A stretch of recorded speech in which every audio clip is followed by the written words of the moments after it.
Hello नमस्कार साथियों, कैसे हो आप सब लोग। मैं आशा करता हूं काफ़ी बेहतरीन होंगे आप सब लोग। मेरा नाम है हरिओम सिंह और बहुत बहुत स्वागत है आप सभी लोगों का हरिओम एजुकेशन यूट्यूब चैनल पर।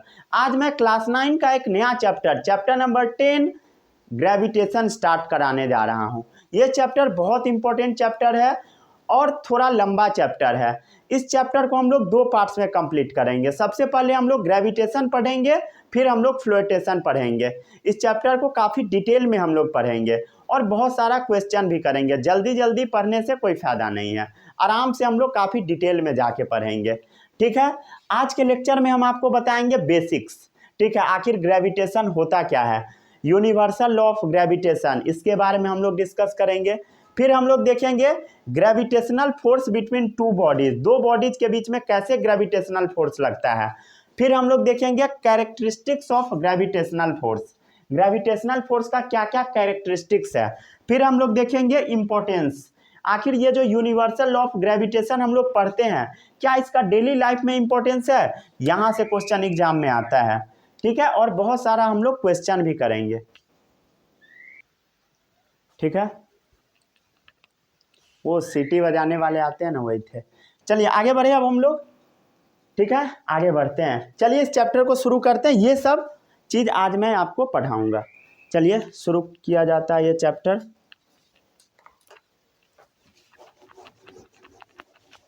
एक नया चैप्टर है, 2 पार्ट्स में हम लोग पढ़ेंगे।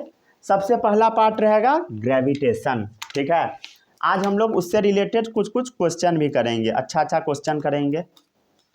समझ गया ना, एकदम बेसिक से पढ़ाऊंगा, पूरे हाई लेवल तक लेके जाऊंगा, एक भी टॉपिक उड़ाऊंगा नहीं। ठीक है, इसका गारंटी रखना, बिल्कुल नहीं उड़ाया जाएगा।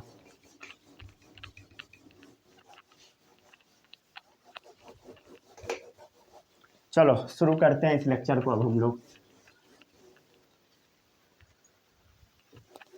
जो लोग नोट्स डाउनलोड करना चाहते हैं, लिंक डिस्क्रिप्शन बॉक्स और कमेंट बॉक्स में मिल जाएगा, डाउनलोड जाके कर सकते हैं। ठीक है, नया चैप्टर है, हैंड रिटन नोट्स रहेगा, उसका आप PDF भी निकलवा सकते हो, पूरे A4 साइज में रहेगा, ब्लैक एंड वाइट में। ठीक है, तो चिंता बिल्कुल भी नहीं करना है। सबसे पहले आपको कॉपी में हेडिंग डालना है ग्रेविटेशन एंड फ्लोटेशन। ठीक है, आज हम लोग मेनली ग्रेविटेशन के बारे में ही पढ़ेंगे, फ्लोटेशन का भी जिक्र नहीं होगा। जब ग्रेविटेशन खत्म होगा तभी फ्लोटेशन हम लोग पढ़ेंगे। अब हम लोग देख लेते हैं इंट्रोडक्शन वाले पार्ट्स में क्या क्या बुक में पहले दे रखा होता है। चल बता, प्लैनेट्स क्या चीज के चारों तरफ घूमता है? प्लैनेट्स क्या चीज के चारों तरफ घूमता है? सन के चारों तरफ। अरे समझ गया ना, तो प्लैनेट्स रिवॉल्व करता है अराउंड सन, सन के चारों तरफ प्लैनेट हमेशा घूमते रहता है। समझ गया, ये जैसे मान ले सन है, तो इसमें क्या होगा, प्लैनेट्स घूमता रहेगा। जैसे मान ले ये अर्थ है, क्या होगा, अर्थ घूमता रहेगा। क्लियर, इसमें किसी को कोई भी डाउट नहीं। ठीक है, मून जो है ये रिवॉल्व करता है किसके अराउंड? अर्थ के अराउंड। सही है, जैसे मान ले ये अर्थ है, अर्थ के अराउंड मून घूमते रहता है। क्लियर है, घूमता रहेगा। ये सब इंट्रोडक्शन वाले पोर्शन में दिया होगा। मान लो कोई भी चीज ऊपर रखा हुआ है। ठीक है, जैसे ये ऊपर है, इसको हम छोड़ेंगे तो नीचे आ रहा है। क्यों आ रहा है बता, क्यों आ रहा है? इसका जवाब यहाँ पर मिलेगा। ठीक है, जब हम लोग ड्रॉप करते हैं तो ऊपर से नीचे ही चीज आता है। ड्रॉप करने के बाद क्या होता है, अगर हम लोग ड्रॉप करते हैं कुछ हाइट से कोई भी चीज को तो नीचे ही आता है। फॉल टुवार्ड्स द अर्थ, ये अर्थ की ओर गिरता है। समझ गया, कहाँ गिरता है बता? Falls towards the earth. ठीक है, समझ गया ना, फेंको इसको, अर्थ की ओर गिरा। अरे क्लियर है, देखो नीचे गिरा अर्थ की ओर, देखो इधर कहाँ गिरा, अर्थ की ओर। अरे सही है, क्लियर है, इसमें किसी को कोई भी डाउट नहीं होगा। डाउट तो कोई भी चीज कहाँ गिरता है, अर्थ की ओर गिरता है। समझ गए। अब ये सब जो फेनोमेनन हो रहा है, ठीक है, प्लैनेट सन के चारों तरफ घूम रहा है, अर्थ के चारों तरफ मून घूम रहा है, कोई भी चीज हम लोग ऊपर से छोड़ रहे हैं तो नीचे गिर रहा है। आखिर इसमें कुछ ना कुछ फोर्स जरूर लगता होगा ये सब फेनोमेनन को होने के लिए। समझ गया, कुछ ना कुछ फोर्स लगता होगा, इसी फोर्स को बोला जाता है ग्रेविटेशनल फोर्स। क्या बोला जाता है? Gravitational force. अरे सही है, पता लगा, क्लियर है। यहीं से ग्रेविटेशन का शुरुआत होता है, यहीं से क्या चीज़ का शुरुआत होता है? ग्रेविटेशन का। अब ग्रेविटेशन क्या होता है समझो। जैसे मान लो ये एक मार्कर है, ये दूसरा मार्कर है, समझ गया? ये मार्कर है एक, ये दूसरा मार्कर है। मान लो ये एक बॉडी है, ये दूसरा बॉडी है। आपस में ये दोनों बॉडी एक दूसरे के ऊपर फोर्स लगा रहा होगा। ये बॉडी इसके ऊपर फोर्स लगा रहा होगा और ये बॉडी इसके ऊपर फोर्स लगा रहा होगा, समझ गया? जबकि दोनों कांटेक्ट में नहीं है, दोनों सटा हुआ नहीं है, दूर दूर है। ऐसे ही फोर्स को ग्रेविटेशनल फोर्स बोला जाता है। तो ग्रेविटेशनल फोर्स कैसा फोर्स है? Non contact. It is defined as the non contact force. It is defined as the, सबसे पहले बता ग्रेविटेशनल फोर्स कैसा फोर्स है? Non contact force. Non contact force मतलब ये मार्कर और ये मार्कर, इस दोनों के बीच में कोई कांटेक्ट नहीं है, फिर भी ये इसके ऊपर फोर्स लगा रहा है, ये इसके ऊपर, समझ गए? तो ग्रेविटेशनल फोर्स कैसा फोर्स है? Non contact force. ठीक है, it is defined as the non contact force of attraction. ठीक है, ये मार्कर उस मार्कर को अट्रैक्ट कर रहा है और वो मार्कर इस मार्कर को अट्रैक्ट कर रहा है between any to body in the universe. ठीक है, between any two bodies in the universe. समझ में आ गया? अरे क्लियर है कि नहीं है? ठीक है, पढ़ो फिर से definition. It is defined as the non contact force. ठीक है, दोनों के बीच में कांटेक्ट नहीं है। ऑफ अट्रैक्शन, ये इसको अट्रैक्ट कर रहा है, ये इसको अट्रैक्ट कर रहा है। Between any to body in the universe, universe में कोई भी दो बॉडी है, चाहे मार्कर है, हम है, दोनों के बीच में फोर्स लग रहा है। हम है, अर्थ है, दोनों के बीच में फोर्स लग रहा है। ठीक है, इस सब के बारे में भी आगे हम लोग चर्चा करेंगे। समझ गया ना? कोई भी बॉडी के बीच में फोर्स लगता है, समझ गया ना? अरे सही है, इसमें किसी को कोई भी डाउट नहीं होगा। डाउट जैसे मान ले ये सुंदर सा क्या है? अर्थ है, ये अर्थ है, ये अर्थ का सेंटर है। यहाँ पे मान ले हम लोग खड़े हैं। ठीक है, ठीक है, यहाँ पे हम लोग खड़े हैं। अरे क्लियर है? तो अर्थ क्या करेगा? हम लोग को अपने सेंटर की तरफ खींचेगा। कहाँ पे खींचेगा? सेंटर की तरफ। समझ में आ गया? तो अर्थ पुल करता है, अट्रैक्ट करता है ऑल बॉडीज को टुवार्ड्स द सेंटर। अर्थ क्या करता है बता? पुल करता है, खींचता है, अट्रैक्ट करता है दुनिया में जो भी बॉडी है, ऑल बॉडीज। ठीक है, कहाँ पे? Towards its centre, towards its centre, अपने सेंटर में खींचता है। अरे सही है, ठीक है, अर्थ अपने सेंटर में खींचता है। क्लियर है? The force with which the earth pull the body toward its centre is called gravitational force. The force with which the earth pull the body, उसी को ग्रेविटेशनल फोर्स बोलते हैं। ठीक है, समझ गया ना? अरे समझ में आ रहा है कि नहीं? ठीक है, लिख देता हूं। The force with which the earth pulls the bodies towards its center is called the gravitational force। अरे दिख रहा है या नहीं? या इसी का नाम है ग्रेविटी ऑफ द अर्थ। ठीक है, the force with which the earth pull the bodies towards its centre, समझ गए? It's called the gravitational force of earth. इसी को हम बोलते हैं अर्थ का ग्रेविटेशनल फोर्स या ग्रेविटी ऑफ द अर्थ। ठीक है, एग्जाम में पूछेगा, लिख लेना है। चलिए अब हम लोग देखते हैं यूनिवर्सल लॉ ऑफ ग्रेविटेशन क्या होता है। अरे सही है, हाँ दिख रहा है, पूरा फ्रेम आ रहा है नीचे तक का भी। आगे बढ़े अब हम लोग।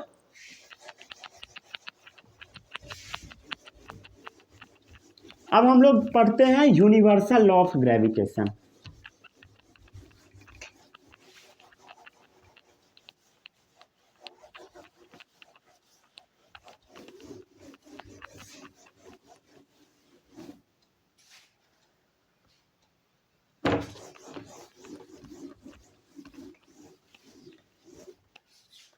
अब हम लोग क्या पढ़ेंगे, लिखो जल्दी से, यूनिवर्सल लॉ ऑफ ग्रेविटेशन। ठीक है, किसने दिया, सर आइजैक न्यूटन ने।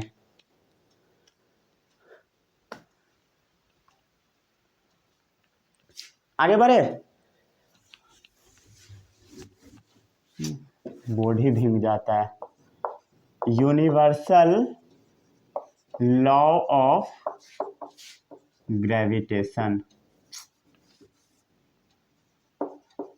ग्रेविटेशन किसने दिया था बता, given by sir Isaac Newton.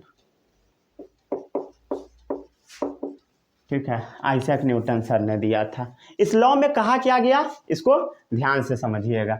मान लो ये एक बॉडी है, ये एक दूसरा बॉडी है। ठीक है, ये ए बॉडी है, ये बी बॉडी है। इसका मास m1 है, इसका मास m2 है। ठीक है, और दोनों के बीच का जो डिस्टेंस है, दोनों के बीच का जो डिस्टेंस है, ठीक है, यहाँ से यहाँ तक का डिस्टेंस ये मान लो d है, या r भी मान सकते हो, अलग अलग बुक में अलग अलग मानता है, समझ गए।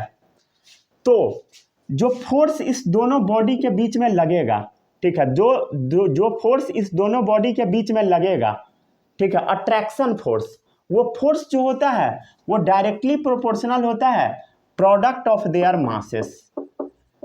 ठीक है, इस दोनों बॉडी के बीच में जो अट्रैक्शन फोर्स लगता है, मतलब ये बॉडी क्या करेगा, ये बॉडी को ये खींचेगा और इस बॉडी को ये खींचेगा, समझ गए। तो इस दोनों के बीच में जो फोर्स लगता है, फोर्स जो लगता है ग्रेविटेशनल फोर्स, खींचने वाला फोर्स, वो डायरेक्टली प्रोपोर्शनल होता है प्रोडक्ट ऑफ देयर मासेस। समझ में आता है, डायरेक्टली मतलब होगा जब ये बढ़ेगा तो ये भी बढ़ेगा, ये बढ़ेगा तो ये भी बढ़ेगा। ये अगर इन्वर्सली और डायरेक्टली क्या होता है, इस सब का इस्तेमाल जब आएगा तो मैं बता दूंगा। ठीक है, शायद बताया भी हो सकता हूँ। ठीक है, बताए तो जरूर ही होंगे, कहीं ना कहीं तो जरूर ही बताए होंगे, पता नहीं बताए हैं या नहीं बताए हैं तो आप कमेंट कर दीजिएगा, अगले वीडियो में हम बता देंगे। ठीक है, इन्वर्सली और डायरेक्टली का मतलब तो क्या होगा बता, इसका मास और इसका मास दोनों का जो प्रोडक्ट होगा वो फोर्स के डायरेक्टली प्रोपोर्शनल होगा। क्लियर है, सही है, समझ गया ना, क्लियर है। और फोर्स जो होगा ये इन्वर्सली होता है इस दोनों के बीच का जो डिस्टेंस है इसके स्क्वायर का। ये सब का लैंग्वेज लिखवाऊंगा, ठीक है, एग्जाम में जैसे लिखना है सब बताऊंगा। क्लियर है, इन्वर्सली का मतलब देखो, डायरेक्टली का मतलब क्या होता है मैं बताता हूं। ठीक है, अगर ये बढ़ेगा तो ये भी बढ़ेगा, डायरेक्टली मतलब ये बढ़ेगा तो ये भी बढ़ेगा, ये बढ़ेगा तो ये भी बढ़ेगा। इन्वर्सली मतलब होता है 1/, कुछ भी, समझ गए, 1/, कुछ भी लिखा है मतलब इन्वर्सली। अगर 1/, करके नहीं लिखा है, सीधा लिखा हुआ है तो डायरेक्टली, और 1/, करके लिखा है मतलब इन्वर्सली का मतलब होता है अगर ये बढ़ेगा तो ये कमेगा, अगर ये कमेगा तो ये बढ़ेगा। इसके रिगार्डिंग में बहुत सारा क्वेश्चन करवाऊंगा दूसरे चैप्टर में, 10 में जब आप जाएंगे तो वहां पे बहुत सारा क्वेश्चन आएगा। ठीक है, तो वहां पे पढ़ाया ही जाएगा, अगर अभी भी नहीं आता है तो 10 में तो सारा चीज पढ़ाएंगे ही।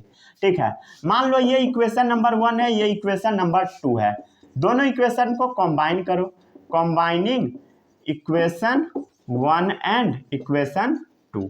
ठीक है, तब क्या होगा, फोर्स डायरेक्टली हो जाएगा m1 m2 by D square के, कहीं कहीं पे d के जगह पे r भी लिखा होता है तो आप वो भी मान सकते हो।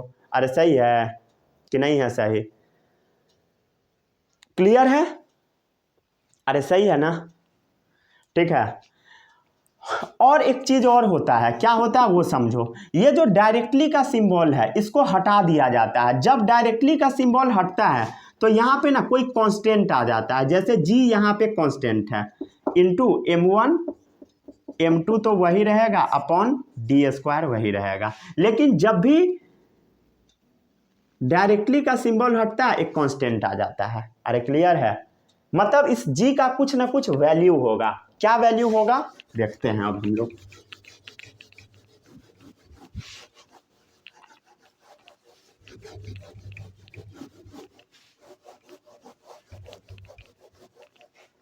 अरे समझ में आ रहा है या नहीं आ रहा है, ठीक है।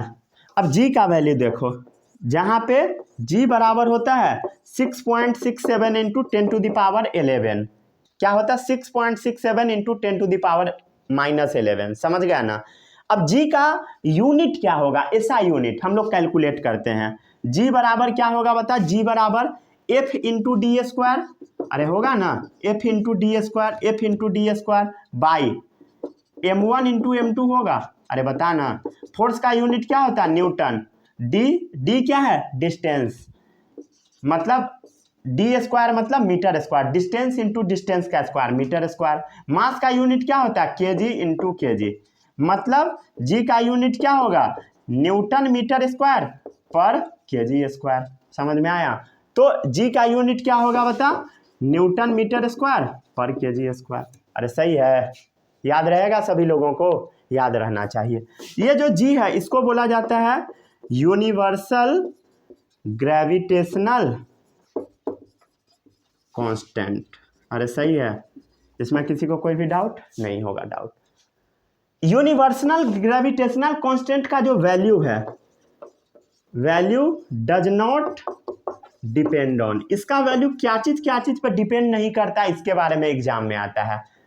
इसका है the medium between two bodies, ठीक है। अब ये जरूरी नहीं है, अब मान लो ये दोनों बॉडी है, ठीक है, ये मास 1 है, ये मास 2 है, इस चीज का मतलब समझो, इस चीज का ये मास 1 है, मास 2 है, इसका हम लोग एयर में देख रहे हैं, तो जी का वैल्यू क्या होगा, कितना होगा, इतना होगा। जब एयर में हम लोग देखेंगे, इस दोनों के बीच में फोर्स निकालेंगे, तो जी का वैल्यू क्या होगा, ये होगा। जब वाटर में जाएंगे फिर भी जी का वैल्यू यही होगा, तेल में जाएंगे वही होगा, मतलब कहीं भी जाएंगे तो जी का वैल्यू हमेशा फिक्स ही रहेगा। तो यूनिवर्सल ग्रेविटेशनल कांस्टेंट जो है, मतलब G capital G, value does not depend on the medium between two bodies, ये दोनों बॉडी किस मीडियम में है, ठीक है, एयर वाटर कोई भी मीडियम रहे, ठीक है, इससे फर्क नहीं पड़ता है। अरे सही है, समझ में आ रहा है या नहीं, ठीक है। चाहे ये बॉडी कितना भी बड़ा क्यों ना हो, फिर भी जी का वैल्यू हमेशा वही रहेगा। The masses of the body, ठीक है, the masses of the body, हमेशा जी का वैल्यू सेम ही रहेगा। जैसे मान लो ये मार्कर है और ये मार्कर है, फिर भी जी का वैल्यू वही रहेगा। ये मार्कर है, ये हम है, जब हमारे और मार्कर के बीच में फोर्स निकाला जाएगा फिर भी जी का वैल्यू क्या रहेगा, सेम ही रहेगा। कैसे निकालोगे, जैसे जी का वैल्यू तो पता है, मास 1 मेरा मास हो गया, मास 2 इसका हो गया, दोनों के बीच में कितना डिस्टेंस है, वही हो गया, ग्रेविटेशनल फोर्स निकल जाएगा। अरे समझ रहे हो, इससे रिगार्डिंग क्वेश्चन भी करवाऊंगा, ठीक है, चिंता बिल्कुल भी नहीं करना है, समझ गया ना। अरे क्लियर है, नोट कर लिए नोट, आगे बढ़ते हैं। चलिए एक छोटू सा क्वेश्चन करके दिखाना है, उससे पहले इसका डेफिनेशन लिख लीजिए। क्या चीज का डेफिनेशन, यूनिवर्सल ग्रेविटेशनल कांस्टेंट का डेफिनेशन, समझ गए, ठीक है। इस लॉ में क्या कहता है लिख लीजिए, according to this law the attractive force between any two objects in the universe is directly proportional to the product of their masses and inversely proportional to the square of distance between them। चलो इस definition का मतलब समझो। According to this law the attractive force between any two object in the universe is, मतलब ये दोनों object के बीच में जो अट्रैक्टिव फोर्स लग रहा है, is directly proportional to the product of their masses, directly proportional to the product of their masses and inversely proportional to the square of distance between them. Inversely proportional to the square of distance between them. समझ गए? यही तो लिखा है। अरे clear है, इसमें कोई दिक्कत नहीं होगा। मतलब जैसे मान लो ये बॉडी 1 है, ये बॉडी 2 है, तो फोर्स जो 1 बॉडी पे लगेगा 2 के कारण वो इक्वल होगा फोर्स 2 बॉडी पे लगेगा 1 के कारण। समझ गया? ये दोनों एक्शन रिएक्शन पेयर होता है। क्या होता है? ये मतलब छोड़ दो, ये दोनों बस एक्शन रिएक्शन पेयर होता है। समझ रहे हो? Action reaction pair. क्लियर है? ये भी आगे बताऊंगा, इसका चिंता बिल्कुल भी नहीं करना है। सही है, आगे बढ़े अब हम लोग। चलिए एक छोटू सा क्वेश्चन करवाता हूं, अगर इतना लिख लिए होगे तो ठीक है। इसको रब नहीं कर रहा हूं क्योंकि यहां से कुछ कुछ इंपॉर्टेंट चीज सब निकलने वाला है। समझ गया? क्वेश्चन है मास ऑफ 2 बॉडीज, 2 बॉडी का मास 1 kg ईच है, मतलब दोनों बॉडी का मास 1-1 किलो का है। समझ गया? Mass of both body 1 kg। समझ गया ना? क्लियर है? इसमें किसी को कोई भी डाउट नहीं होगा। इसको हम डाल दिए हैं 1 मीटर के डिस्टेंस पे। डिस्टेंस कितना है? 1 मीटर पे डाल दिए। अब आपसे पूछेगा देन फोर्स बराबर व्हाट। चलो फोर्स निकाल लो। फोर्स बराबर क्या होता है? Gm1 m2 upon r square या डी स्क्वायर कह दे। ठीक है, कहीं कहीं डी स्क्वायर होता है, कहीं कहीं आर स्क्वायर होता है। यही तो फॉर्मूला है फोर्स का, हम लोग निकाले हैं। ठीक है, चलिए अब जी का वैल्यू अभी हम लोग पुट नहीं करते हैं। ठीक है, जी का वैल्यू पुट नहीं करते हैं। m1 क्या है? मास 1 कितना है? 1 kg। Mass of 2 body 1 kg each, 1 kilo का मास 2 किलो का मास। तो मास पहला बॉडी का कितना? 1 kg, दूसरा का 1 kg। दोनों के बीच में डिस्टेंस कितना है? 1 मीटर, मतलब 1 का स्क्वायर। अरे यही है ना भाई, 1 का स्क्वायर। क्या आएगा? फोर्स बराबर जी। ठीक है, क्लियर? फोर्स बराबर क्या आ गया? जी आ गया। अरे सही है, फोर्स बराबर क्या आ गया? जी। सही है। तो जी क्या होता है पता लग गया? जी क्या होता है? Universal gravitational constant. जी क्या होता है बता? जी क्या होता है? ये जो जी है यूनिवर्सल ग्रेविटेशनल कांस्टेंट, जिसके बारे में अभी हम लोग बहुत सारा चीज के ऊपर बातचीत किए हैं। अरे सही है, समझ में आ रहा है? तो जी के बारे में अब थोड़ा सा हम लोग देखते हैं, जरूर देखेंगे। ठीक है, चिंता बिल्कुल भी नहीं करना है। ठीक है, अच्छा सॉरी, ये रबी हो गया। दोनों के बीच में डिस्टेंस कितना मीटर था? 1 मीटर था। ठीक है, मास ऑफ बोथ बॉडीज कितना था? 1 kg। अरे सही है, क्लियर है? इसमें किसी को कोई भी डाउट नहीं होगा?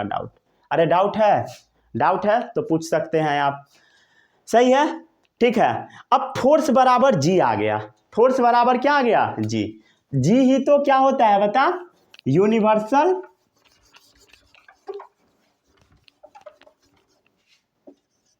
ग्रेविटेशनल कांस्टेंट होता है। जी को हम क्या बोल रहे थे? Universal gravitational constant. 1 मिनट रुक जा।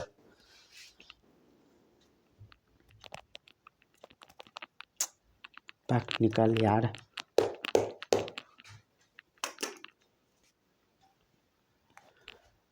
समझ में आ रहा है या नहीं? साउंड वगैरह जा रहा है सही से?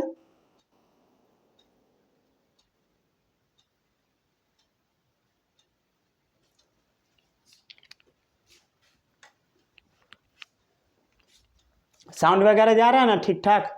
सही है, जा ही रहा होगा। ठीक है, अब देख लेते हैं यूनिवर्सल ग्रेविटेशनल कांस्टेंट को हम लोग डिफाइन कर लेते हैं, क्योंकि एग्जाम में ये पूछ लिया जाता है। ठीक है, क्या पूछा जाता है? जैसे एग्जाम का मैं क्वेश्चन बताता हूँ, डिफाइन यूनिवर्सल ग्रेविटेशनल कांस्टेंट आया हुआ क्वेश्चन है। ठीक है, CBSE में। तो इसका डेफिनेशन अब हम लोग लिख लेते हैं। ठीक है,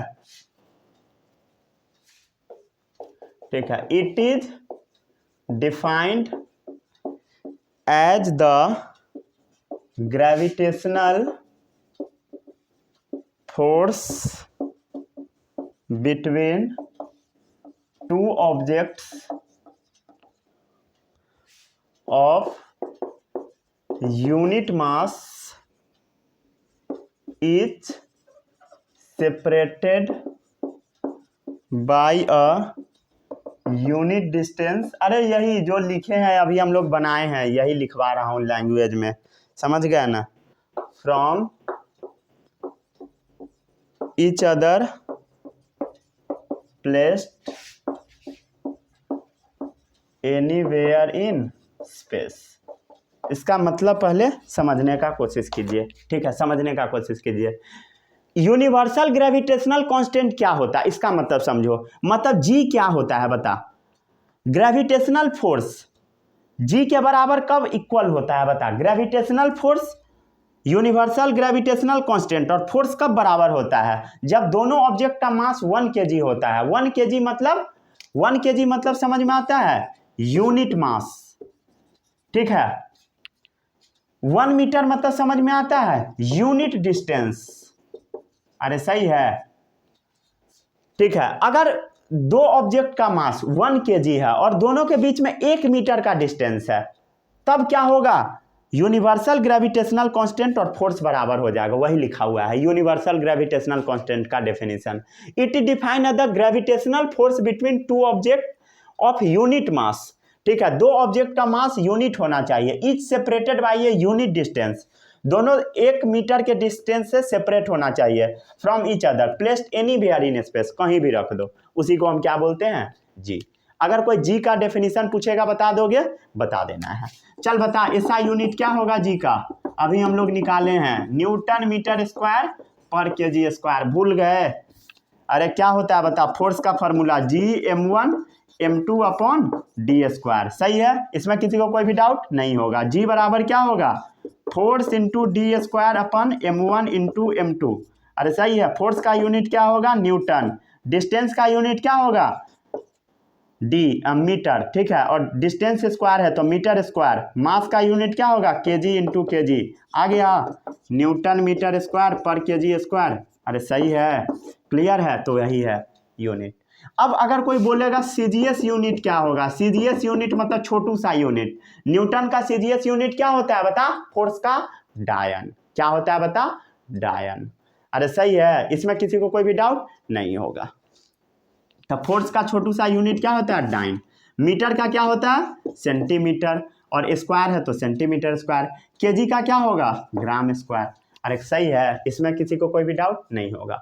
अब बताना है आपको फोर्स ऑफ ग्रेविटेशन स्केलर है या वेक्टर।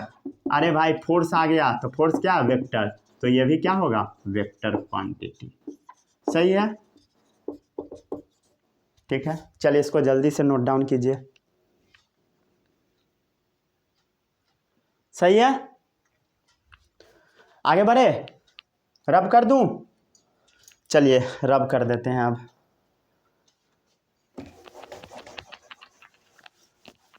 अब हम लोग अगले टॉपिक पे आते हैं। ये टॉपिक समझ में आया या नहीं आया, कोई ऐसा है जिसको नहीं आया, ठीक है, आना चाहिए समझ में। अब हम लोग आते हैं अगले टॉपिक पे।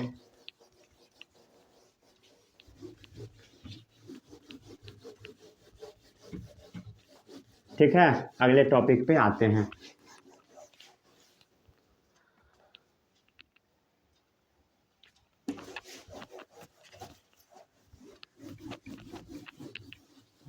अगले टॉपिक पे आए, चलिए आते हैं। अगला टॉपिक है characteristics of gravitational force. Characteristics of gravitational force. आखिर ये ग्रेविटेशनल फोर्स का क्या क्या कैरेक्टरिस्टिक्स है, ठीक है। Does not need any contact between two bodies, ये तो पता है, doesn't need contact between two bodies, समझ गया ना। ये नॉन कॉन्टैक्ट फोर्स है, जैसे मास m1 है और मास m2 है, समझ गया। तो दोनों के बीच में कोई कांटेक्ट होना जरूरी नहीं है ये फोर्स के लिए। ये फोर्स ये इन्वर्स स्क्वायर लॉ को फॉलो करता है, इन्वर्स स्क्वायर लॉ। अरे सही है ना, लिख दो फिर से। फोर्स क्या होगा बता, फोर्स होगा m1 इंटू m2/r²। ये कैसे आया पता है? फोर्स डायरेक्टली होगा मास के और इन्वर्सली होगा डिस्टेंस के स्क्वायर के। सही है? अरे क्लियर है? तो यही है, इन्वर्स स्क्वायर लॉ फॉलो करता है, इन्वर्स स्क्वायर फोर्स फॉलो करता है। मतलब फोर्स क्या होगा? इन्वर्सली होगा d² के। सही है? ठीक है। ये एक्शन रिएक्शन पेयर में लगता है, ये एक्शन वो रिएक्शन, एक्शन रिएक्शन पेयर में लगता है। इसमें किसी को कोई भी डाउट नहीं होगा। अगर मान लो ये बॉडी छोटू सा है, ये भी बॉडी छोटू सा है, तो दोनों के बीच में जो फोर्स लगेगा कम लगेगा। अगर बड़ा है, अर्थ है, समझ गए, और मून है, या अर्थ है, सन है, बहुत ज़्यादा लगेगा। अरे सही है? तो समझ गए। स्मॉल बॉडी है, स्मॉल बॉडी है, तो फोर्स क्या होगा? स्मॉल होगा। अगर लार्ज बॉडीज है तो फोर्स भी लार्ज होगा। अरे सही है या नहीं है? सही, सही होगा। अरे सही है। जैसे सन एंड अर्थ, अगर समझ में आ रहा है तो हाँ बोलना। आगे बढ़े? ठीक है। अब हम लोग आते हैं अगले टॉपिक पे, मोशन ऑफ मून अराउंड अर्थ। इसके बारे में देख लेते हैं।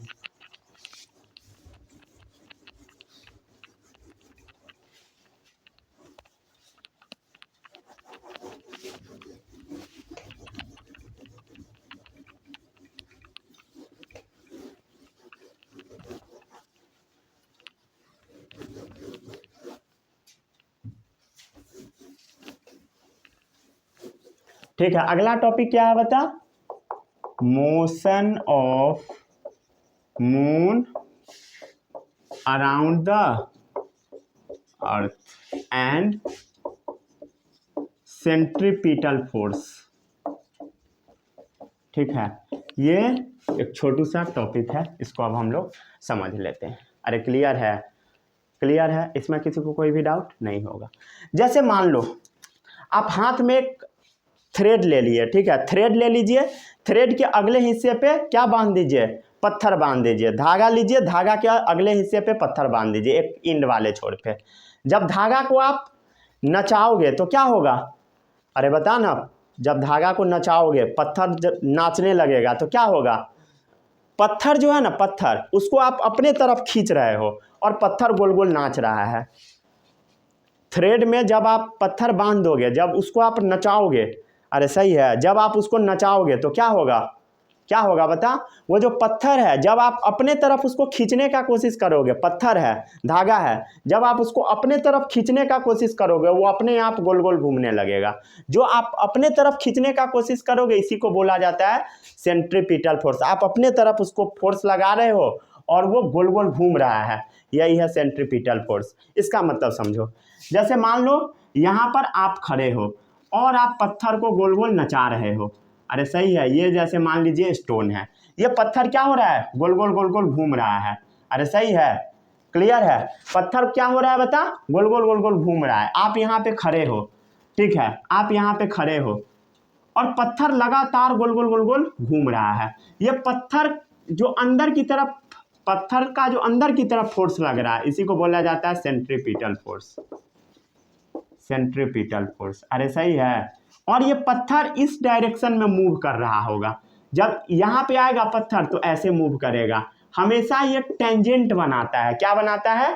टेंजेंट बनाता है। टेंजेंट क्या होता है सभी लोगों को पता है? नहीं पता होगा, मैं बताता हूँ, मैथ में ये पढ़ना था। ठीक है। जैसे मान लो ये सर्कल है, सर्कल के ऊपर कहीं भी आप एक स्ट्रेट लाइन ड्रॉ करा दो तो एक किसी भी पॉइंट पे वो टच हो रहा होगा। जिस पॉइंट पे टच होता है उसी को हम टेंजेंट बोलते हैं। यहाँ पर बी पॉइंट पे टच हो रहा है, इसी को टेंजेंट बोला जाएगा। Straight line meet at one point, उसी को टेंजेंट बोला जाता है। टेंजेंट क्या है बता? Straight line meet at one point on circle, इसी को क्या बोला जाता है? टेंजेंट। ठीक है। इस पॉइंट पर एक ही टेंजेंट ड्रॉ हो सकता है, एक पॉइंट पर एक ही टेंजेंट। समझ गया? अरे क्लियर है? तो वैसे ही ये एक टेंजेंट है, समझ गया ना? टेंजेंट है, ये एक टेंजेंट है, ये एक टेंजेंट है, ये जो टेंजेंट है ना, ये एक्चुअल में वेलोसिटी का डायरेक्शन बता रहा है। क्या चीज का डायरेक्शन बता रहा है? वेलोसिटी का डायरेक्शन। अरे सही है, इसमें किसी को कोई भी डाउट नहीं होगा। तो अगला चीज क्या है बता? Centripetal force. सभी लोगों को सेंट्रीपिटल फोर्स पता लग गया? पत्थर को गोल गोल नचा दिए, पत्थर जो अंदर की तरफ खिंचाएगा वो जो फोर्स लग रहा है वही क्या है? Centripetal force. अरे सही है, इसमें किसी को कोई भी डाउट नहीं होगा। तो लिख देता हूं, the force that keeps a body moving along a circular path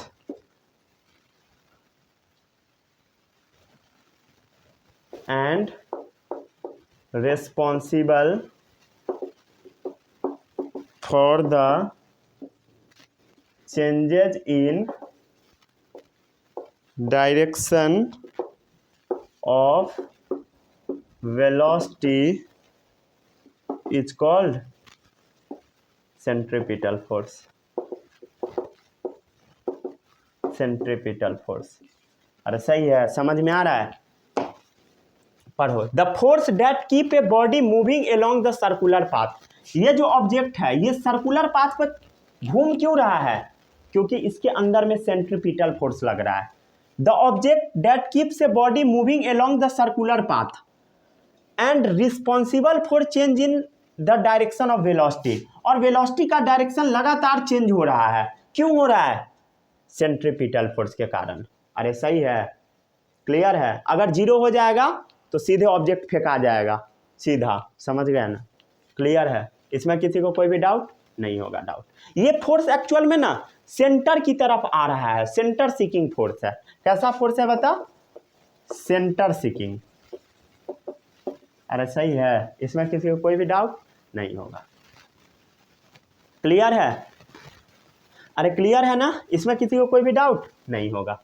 अब हम लोग आगे बढ़ते हैं।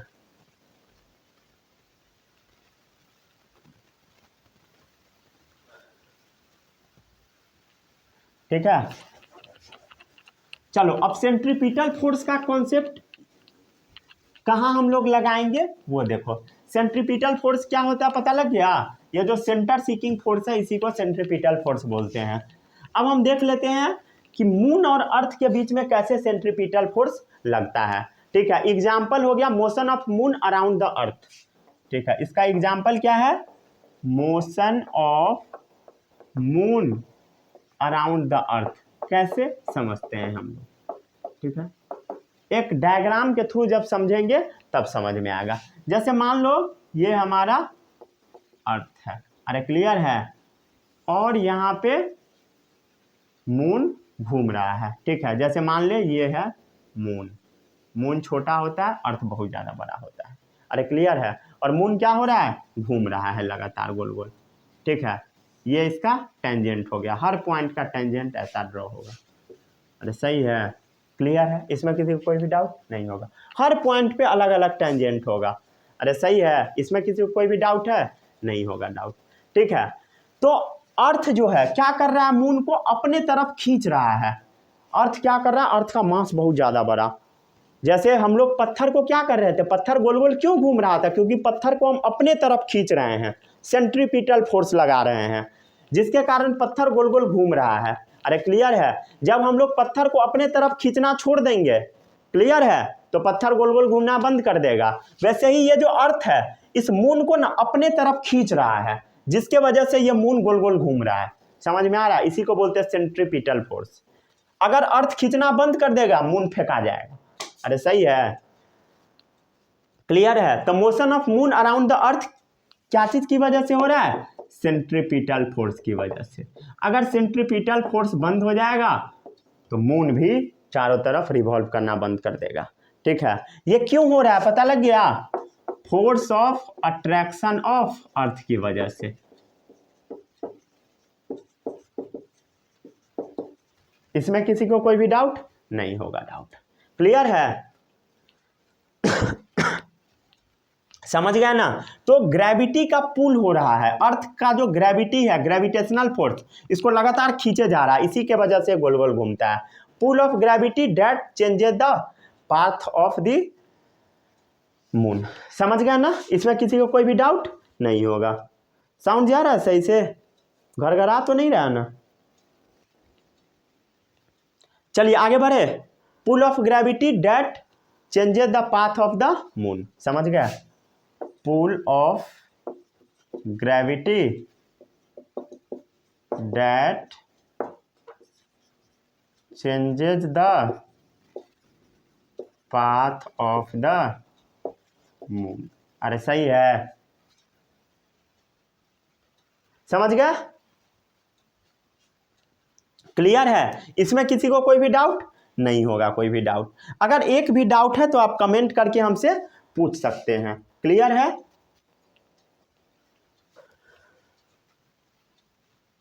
अरे क्लियर है। एक बात बताइए, अगर अर्थ खींचना बंद कर देगा क्या होगा बताइए।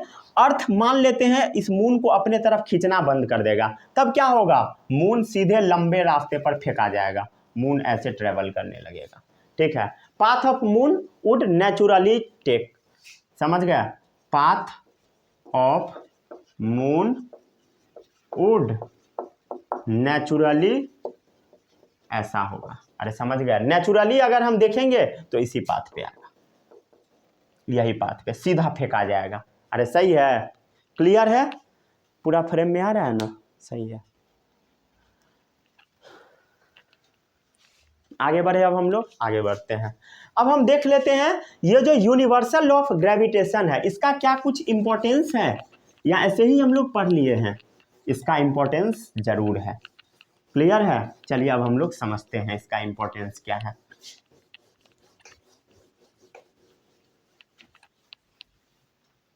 बहुत ज़्यादा लेट हो चुका है।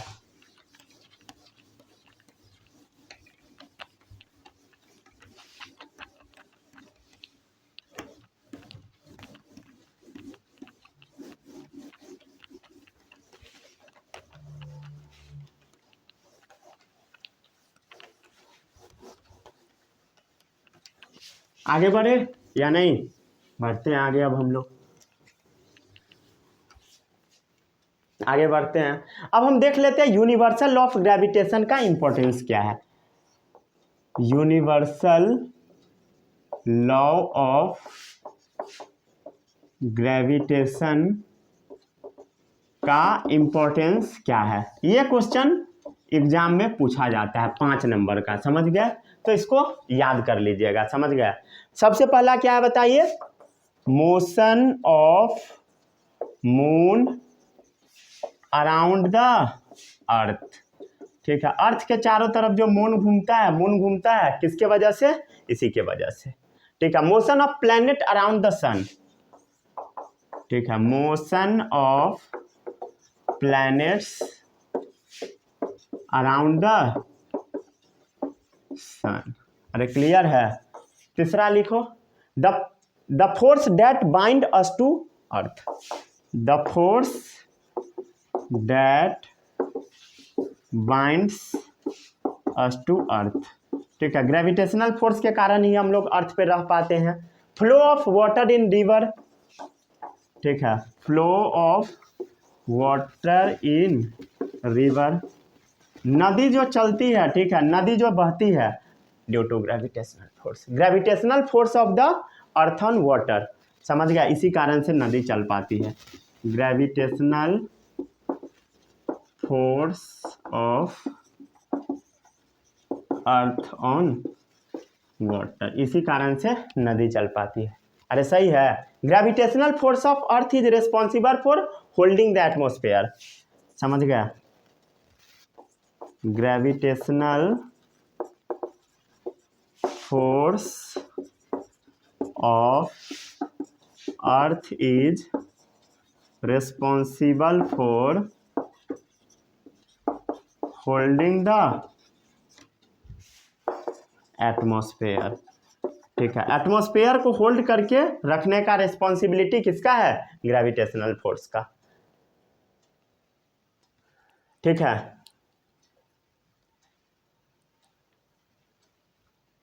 समझ गया ना। हमारे अर्थ के चारों तरफ जो एटमॉस्फेयर है वो ग्रेविटेशनल फोर्स के कारण ही है। इवन हम लोग एक्लिप्स का भी प्रेडिक्शन लगा लेते हैं, समझ गया, एक्लिप्स का prediction, solar eclipse, lunar eclipse का प्रेडिक्शन एक्यूरेटली लग जाता है ग्रेविटेशनल फोर्स के कारण। The tide due to the moon and the sun, tide के बारे में हम लोग पता लगा लेते हैं, the tides due to the moon and sun, समझ गया, समझ गया। अब ये सब होता कैसे है, एग्जैक्ट टाइड आता कैसे है, इस सब को बारे में नहीं पढ़ना है साइंस में, समझ गया, जियोग्राफी में पढ़ना है। तो फालतू में ये सब टॉपिक के बारे में रिसर्च नहीं करने लगना है, समझ गया ना। अगर उल्टा सीधा रिसर्च करोगे परेशान हो जाओगे, समझ गया, और कुछ भी सीखोगे नहीं। तो जो जो पढ़ा रहा हूँ बस उतना पढ़ते जाइए, समझ गया। अगर फालतू टाइम है तभी रिसर्च कीजिए, जो कि रिसर्च करने से कोई फायदा उदा होने वाला है नहीं, समझ गया ना। वो आगे हर चीज़ पढ़ना है हर एक चैप्टर में, तो फालतू में दिमाग लगाने से कोई फायदा है नहीं। चलिए अब हम लोग कुछ क्वेश्चन कर लेते हैं, अगर आप नोट कर लिए होइएगा तो। ज़्यादा दिमाग लगाओगे बहुत दिक्कत होगा, समझ रहे हो। ठीक है, एग्जाम में आया हुआ कुछ क्वेश्चन करवा देता हूँ इसी टॉपिक से रिलेटेड, ये जो फॉर्मूला था अभी उससे रिलेटेड। ठीक है, सबसे यूनिक क्वेश्चन जो हर जगह पे कराया जाता है, ठीक है, फाइंड द ग्रेविटेशनल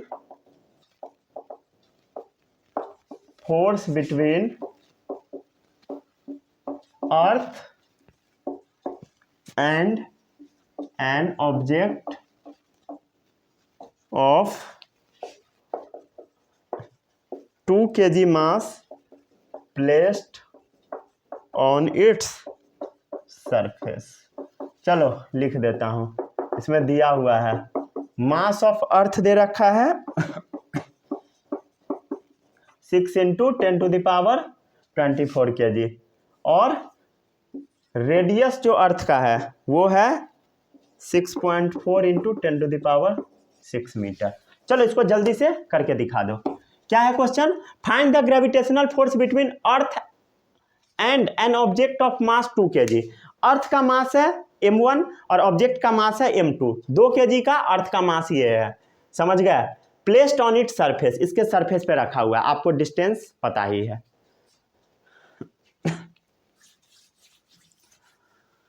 अरे सही है, अरे क्लियर है ना। चलिए आगे बढ़े, बना लिए, सॉल्व करें, इसको सॉल्व करते हैं। ठीक है, फोर्स बराबर क्या होता है, G m1 m2 d square या r स्क्वायर। G क्या है बता, 6.67 × 10⁻11। मास 1 कितना है 2 किलो, मास 2 क्या है अर्थ का मास 6 × 10⁻24 अपॉन डिस्टेंस स्क्वायर, रेडियस क्या है इसका 6.4 × 10⁻6 मीटर का होल स्क्वायर। क्या होगा बता, 6.67 × 10⁻11 × 2 × 6 × 10⁻24 अपॉन क्या होगा 6.4 × 6.4 × 10⁻12। अरे यही होगा ना, सॉल्व करके देखो, 10⁻12 से 10⁻24 है तो कितना बार में कटेगा 24 - 12 कितना आएगा 12। अरे सही है, और -10 है तो इसमें से -10 करोगे तो 10 आ जाएगा। अरे क्लियर है, इधर देखो 6.4 और 6.6 करीब करीब कट जाएगा, 6.4 और 6 करीब करीब कट जाएगा। क्लियर है, बचा क्या 2 × 10, 2 × 10 कितना आ गया 20 न्यूटन फोर्स। समझ गया, करीब करीब अप्रॉक्स आंसर है, हल्का सा कम आएगा क्योंकि 6.4 में 6 से जब डिवाइड दोगे तो, लेकिन करीब करीब यही आंसर है। समझ गया ना, 19.8 के करीब आएगा, 19.5 न्यूटन एग्जैक्ट आंसर। यहाँ पे लिख देता हूँ करीब करीब, एग्जैक्ट आंसर क्या है 19.5 न्यूटन। शॉर्टकट मेथड सिखा दिया काट कूट करने का, समझ गया ना।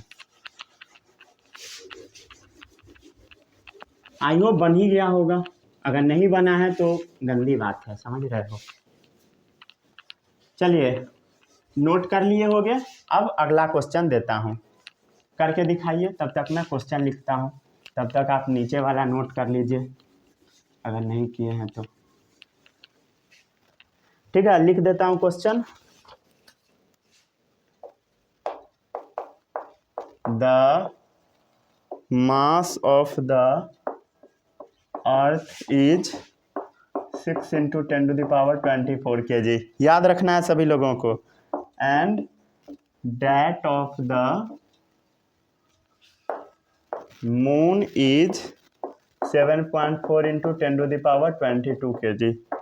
ठीक है, if the distance between the earth and the moon be 3.84 × 10⁵ kilometre, calculate the force exerted by the earth on the moon। Clear है? चलिए इसको सॉल्व करके दिखाइए। बहुत इजी क्वेश्चन है, पढ़िए इसको। The mass of earth is इतना and that of moon is इतना। अर्थ का मास उतना, मून का मास इतना। If the distance between earth and moon is इतना, calculate the force exerted by the earth on the moon. समझ गया? बहुत इजी है। क्या फॉर्मूला लगेगा बता? अरे क्या लगेगा बता ना? वही फॉर्मूला। फोर्स बराबर क्या होगा? G(m1)(m2) upon d²। G का वैल्यू सबको पता है। ठीक है, m1 क्या है? अर्थ का मास 6 × 10⁻24 इंटू मास ऑफ मून कितना है? 7.4 × 10⁻22 अपॉन, अरे क्लियर है? और दोनों के बीच में डिस्टेंस कितना है? If the distance between earth and moon is इतना, 3.84 × 10⁵ किलोमीटर। दोनों का स्क्वायर कर दो। समझ गया? सॉल्व कर लोगे तो आंसर कितना आएगा लिख देता हूं मैं, 2.01 × 10⁻20 न्यूटन। तो सही है, इसको सॉल्व कर लीजिएगा। ठीक है, इसको जल्दी से नोट डाउन कर लीजिए। ठीक है, यहीं पे इस लेक्चर को हम लोग समाप्त करते हैं। मिलते हैं हम लोग अगले लेक्चर में, वहां पर इससे आगे हम लोग बातचीत करेंगे, केपलर्स लॉ के बारे में बातचीत करेंगे। ठीक है, all the best, bye bye, जय हिंद।